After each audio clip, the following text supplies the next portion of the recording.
Guys, humanda na kayo. Ito na ang pinaka-intense na chapter ng ating kwento.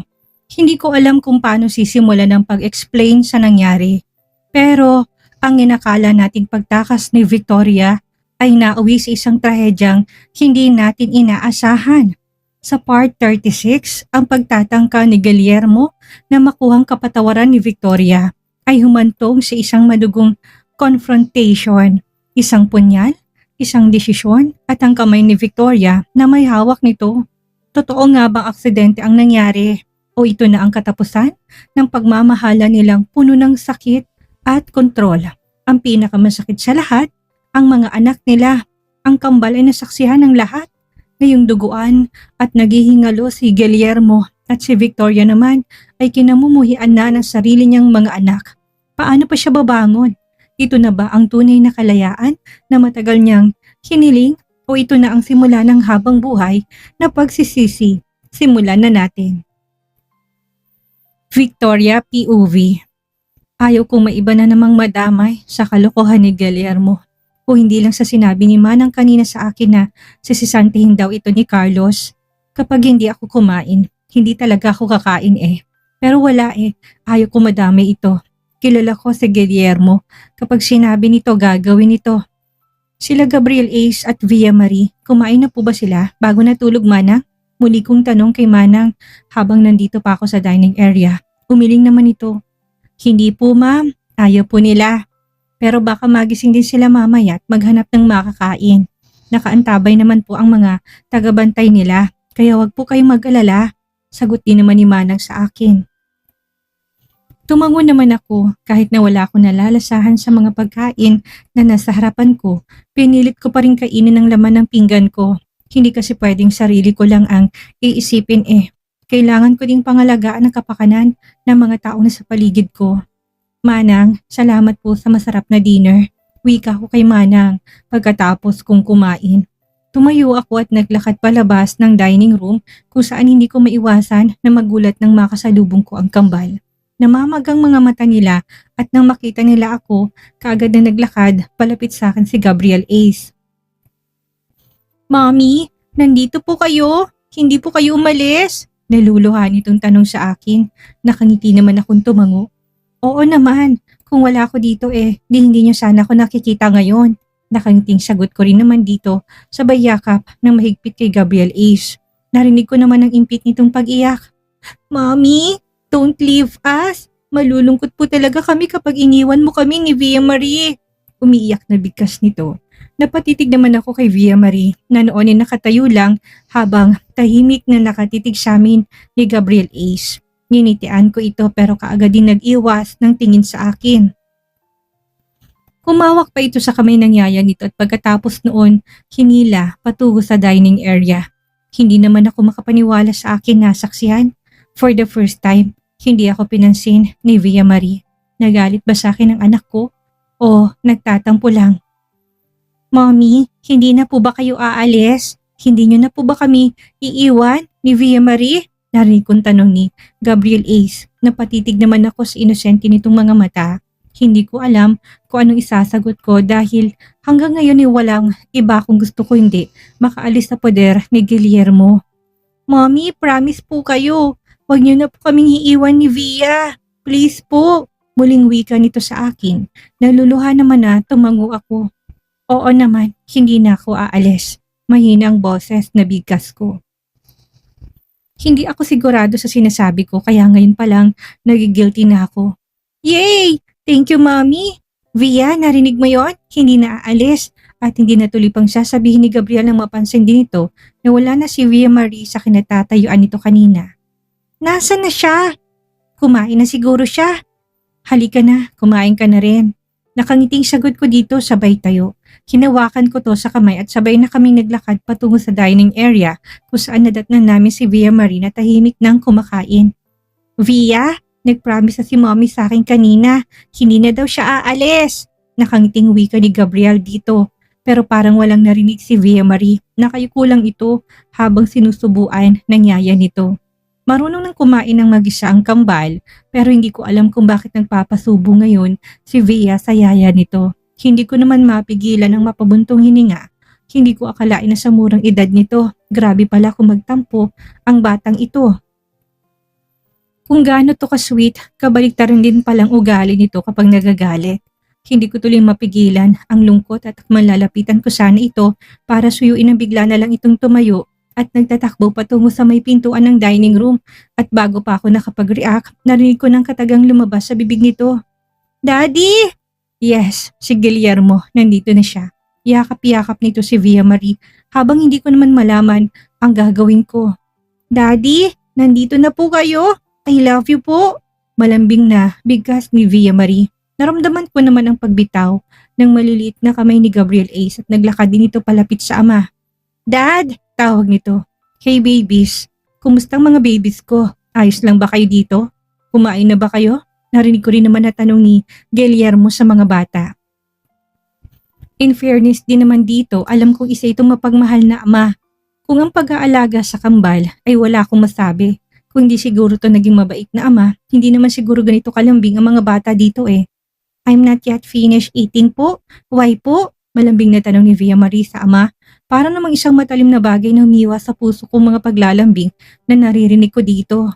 Because I have a surprise for you guys. Come, let's eat first. Masigla ang boses na wika ni Guillermo at sabay-sabay na silang nagtungo sa dining table. Samantalang ako naman, hindi alam kung saan lulugar. Awkward ang nararamdaman ko ng sandaling ito.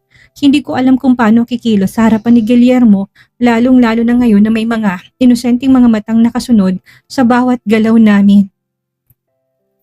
Kumain lang kayo dyan. I have to go. Wika ko gamit ang mahina kong boses. Akmang aalis na sana ako nang marinig ko ang malamig at seryosong boses ni Guillermo. Stop. Hindi mo ba nakikita? Gustong kumain mga bata. Paano ka magiging mabuting ina sa kanila kung pati ang pagkain nila hindi mo kayang asikasuhin? Ang mga katagang yon ay parang isang malakas na sampal sa aking pisngi. Hindi ako makapaniwala na maririnig kong katagang yon mula sa bibig ni Guillermo. Maaaring malaki ng mga bata, but kailangan kanila. You are the mother at dapat lang naman siguro na asikasuhin mo sila, hindi ba? They want to eat at nandito ka lang din naman. At gaano ba kahirap sa'yo na samahan sila? Muling bigkas na Guillermo. Wala sa sariling napatingin ako sa dalawang yaya ng bata at pagkatapos noon, matalim ang mga titig na binigay ko kay Guillermo. Ano pang saysay ng mga tagapag-alaga nila kung hindi sila mag-asikaso sa kambal?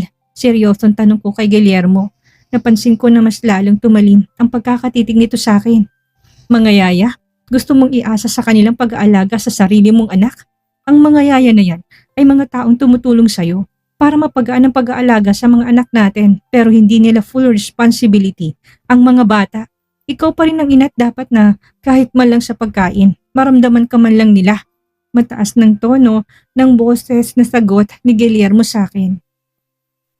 Wala sa sariling muli ako napatitig sa dalawang bata. Parehong nakayupong mga to pero kitang-kita ko sa mukha ng mga to ang lungkot. Hanggat maaari, ayaw ko makipagtalo sana dito kay Guillermo. Lalo na't nasa harapan lang namin ng mga anak namin.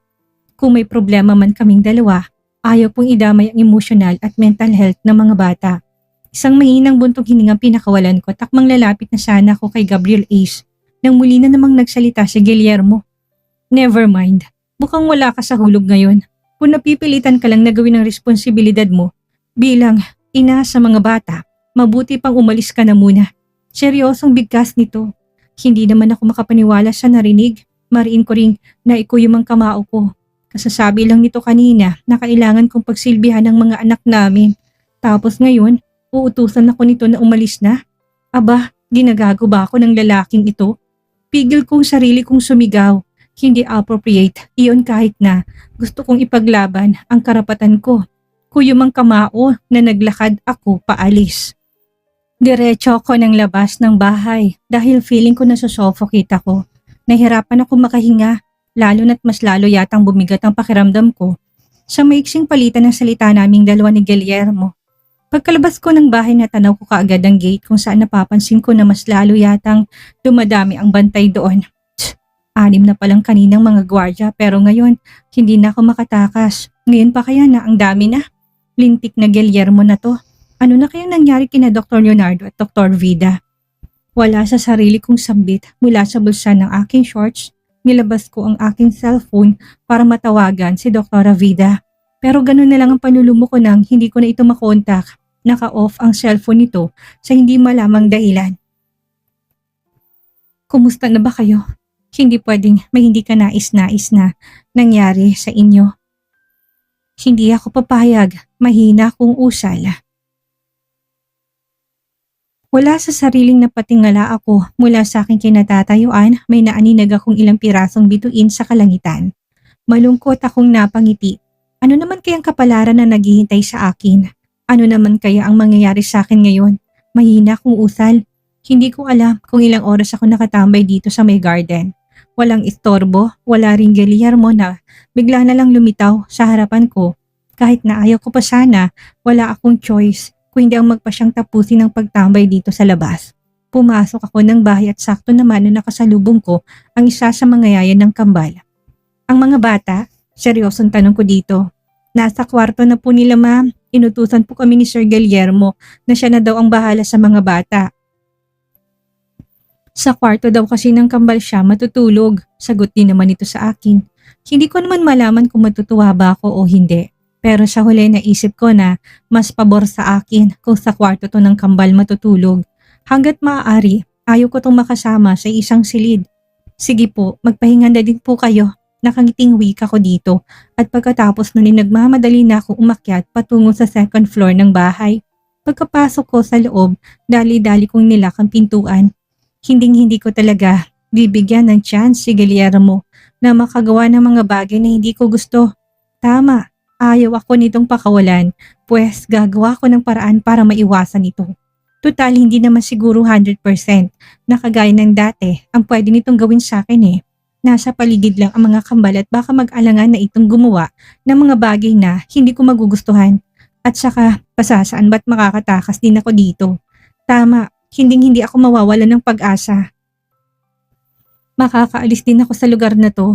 Nakatulog ako buong gabi na puno ng alalahanin ang puso at isipan. Kinabukasan, nagising ako na hindi nag-iisa dito sa loob ng kwarto. Guillermo, anong ginagawa mo dito? Gulat kong bigkas. Hindi ko alam kung paano to nakapasok dahil ang alam ko maayos kong nailak ang pintuan kagabi. Nakatayo to sa paanan ng kama at seryoso mga titig na ipinupukol nito sa akin. Bakit ganyan ka makareact na para bang isa akong estranghero sa paningin mo? Seryoso na sagot nito sa akin. Umalis ka, ayaw kitang makita. Kung ayaw mo magkagulo tayong dalawa, umalis ka. Galit kong bigkas. Victoria, anong pwede kong gawin para mapatawad mo ko? Alam mo, pagod na akong palaging nakikita ang galit sa mga mata mo. Gusto ko ng mga katahimikan, kasama ka at ang anak natin. Seryoso nitong bigkas. No, kung ang katahimikan ang gusto mo, hindi mangyayari yun. Kung gusto mo ko makasama hanggang wakas, hindi rin mangyayari yun, Guillermo.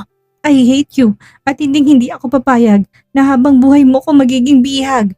Galit kong sagot dito at pagkatapos noon, isang malungkot na ngiti ang kaagad din namang gumuhit sa labi nito.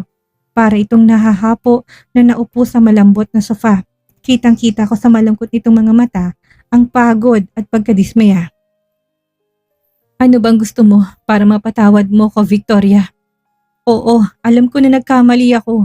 Isang malaking pagkakamali ang lahat-lahat na bumalik ako sa buhay mo at gumanti sa'yo pero hindi ko pala kayang mabuhay nang wala ka. Ngayon sabihin mo sa akin, anong gusto mong gawin ko para maging masaya ka na? Para makita ko na ulit ang ngiti sa labi mo. Seryosong wika nito. Dahan-dahan naman akong bumaba ng kama bago sumagot. Mamatay ka na. Kung gusto mo ng katahimikan at kung gusto mo na maging masaya ako, mamatay ka na, Guillermo, para matapos na to. Walang paligoy-ligoy kong sambit, napansin ko naman ang pagkagulat na kaagad na gumuhit sa mga mata nito na para bang hindi to makapaniwala sa narinig mula sa akin. Yun ba ang gusto mo? Yun ba ang pangarap mo, Victoria? Halata ang bigat sa boses na tanong nito sa akin. Maya-maya tumayo ito at naglakad palapit sa akin. Kaya naman, mabilis ako ng pababa ng kama para iwasan ito. Hindi ko pa nga maiwasan na matakot nang mula sa bulsa nito ay may nilabas itong isang punyal. Pakiramdam ko biglang nanghihinang tuhod ko. Katapusan ko na ba? Papatay na ba ako ni Guillermo? God, huwag naman sana. Hindi pa ako ready. Ayaw ko pang mamatay. Anong nangyayari sa'yo? Tama ka, kung sakaling mamatay na ako, magiging malaya ka na. Victoria, here, kunin mong punyal. Gusto kong sa mga kamay mo mismo mamamatay ako. Seryosong bigkas ni Guillermo na parang isang bomba na sumabog sa pandinig ko. Pilit itong inaabot sa akin ang hawak nitong punyal. Gusto mo akong mamatay, hindi ba? Ito, kunin mong punyal, Victoria. Patayin mo ko para makalaya ka na. Muling wika ni Guillermo at parang biglang nanghinang tuhod ko sa aking narinig. Imbis na patuloy akong iiwas sa paglapit nito, hindi ko na nagawa. Para kasing bigla ako naging estatwa. Hindi ko na malaman kung anong gagawin ko. Scared. Don't be. Alam mong hindi ka dapat matakot dahil ang kamatayan ko'y katumbas ng iyong kalayaan. Alam mo yan. Kaya naman, heto, hawakan mo tong punyal at isaksak mo sa akin. Dito sa puso ko para sure na mapatay mo ko. Seryosong muli nitong wika. Hinawakan itong kamay ko at ipinatong doon ng matalas na punyal. Gamit ang nanginginig kong kamay, dahan-dahan ko yung hinawakan habang nakatitig ako sa mga mata nitong si Guillermo. Good girl. Now do it. Kill me, Victoria. Kill me! Utos nito sa akin. Hindi ko na mapigilan ang maluha. Sunod-sunod ako umiling. Heto na yon, ang pagkakataon ko para makaganti dito. Usa nang ibinibigay ni Guillermo pero bakit hindi ko kaya? Bakit hindi ko maigalaw ang kamay ko? Do it, Victoria. Kill me. Pagod ka na hindi ba? Pagod na din ako kaya gawin mo na. Sigaw ni Guillermo. At gano'n na lang ang pagkagulat ko nang bigla na lang nitong hawakan ng kamay kong may punyal. At kusang itinarak sa katawan nito. Kaagad na nalaki ang mga mata ko sa pagkagulat nang bumao ng punyal sa katawan nito. Ramdam kong mainit na dugo na bigla na lang bumulwak sa katawan nito na labis na nagbigay sa akin ng takot. Anong ginawa mo? Hindi, wala akong kasalanan. Hindi ko gusto na saksakin ka. Ikaw ang nag-initiate nito. Lumuluha akong sambit.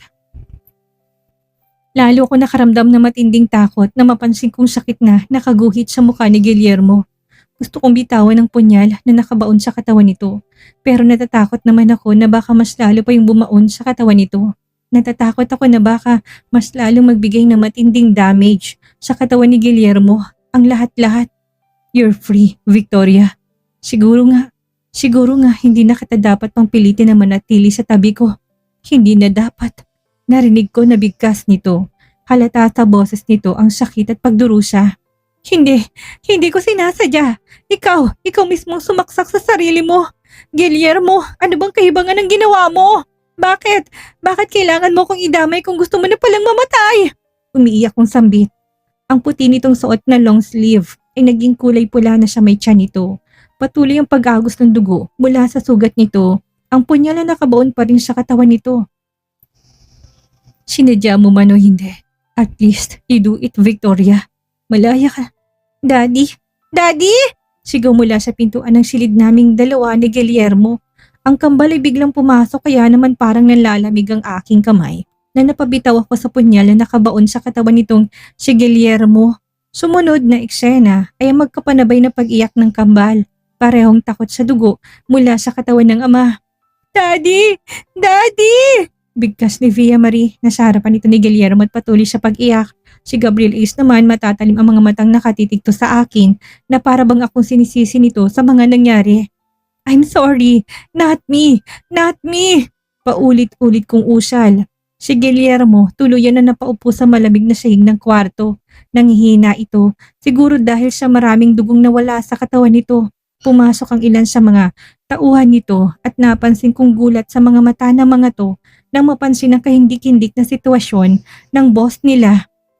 It's my fault. Hayaan niyo si Victoria. Walang makikialam sa kanya at kung gusto niyang umalis, pwede na siyang umalis. Walang pipigil, ani ni Guillermo. Ilang saglit na tumitig sa akin at bago tumango. Masusunod boss, pero sa ngayon kailangan niyo po munang maidala sa ospital. Sagot nito at ilang saglit lang, tuluyan ng nilisan ni Guillermo silid sa tulong ng mga tauhan nito. Ako naman, heto't walang humpay ang pag-iyak, patuloy na sinisising sarili sa mga nangyari. I hate you, Mommy! You want to kill our daddy?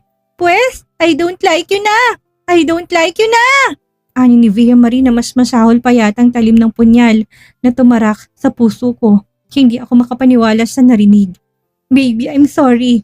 Hindi sinasadya ni Mommy ang nangyari kanina. And Gabriel, let's go! Ayoko nang makita si Mommy.